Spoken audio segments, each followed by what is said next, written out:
Hi, my name is David Yee, and I'm here at the China Blossom. Today we're going to walk through how to make some traditional steak teriyaki.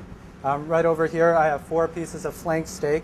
They're cut angled and against the grain, so it gives it a nice tender texture after we cook it. So we're just going to put that in this mixing bowl right over here.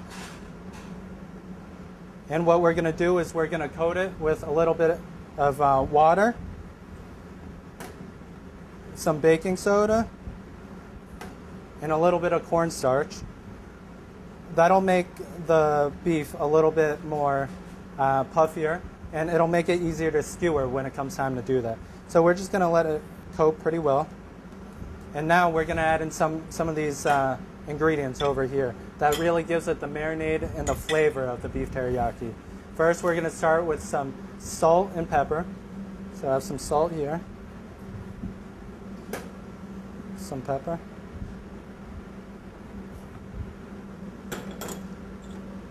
We'll add in a little bit of shaoxing wine, or more commonly used as cooking sherry.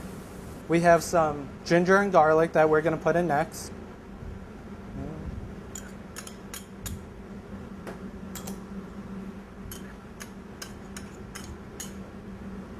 And we have a little bit of sugar here. That'll give it a nice sweet little touch to the beef teriyaki.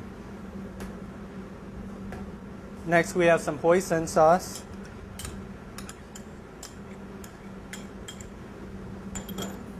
Some light soy sauce, which is light in texture.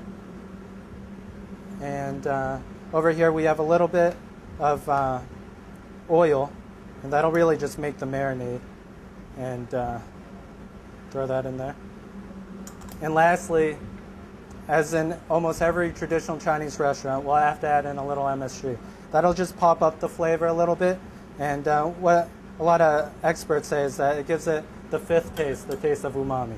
So we'll just add that in there. We're going to mix this around for a little bit, make sure the beef is well coated. We're going to skewer this before we put it in the refrigerator.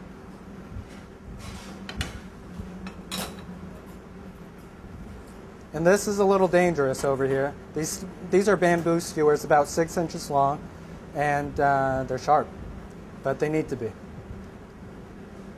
So we're just going to skewer it like teriyaki.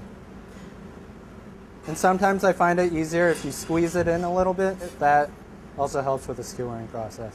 And this steak over here is really thinly cut, and that helps with the marinade, and that gets that sauce in there, so that when we do cook it, it's going to have really nice flavor to it. So now that we finished skewering these, we're going to put it in the refrigerator and let it sit there for about 6 hours. Here we have our beef or steak teriyaki. It's been sitting in the refrigerator for about 6 hours now. So we're going to go over to our broiler, and we're probably going to let it sit on each side for about 2.5 minutes so it gets cooked nice and well. Our steak teriyaki just came out of the broiler, and here it is now. Here at China Blossom, we serve it with a little bit of duck sauce, and it gives it some great flavor. Enjoy.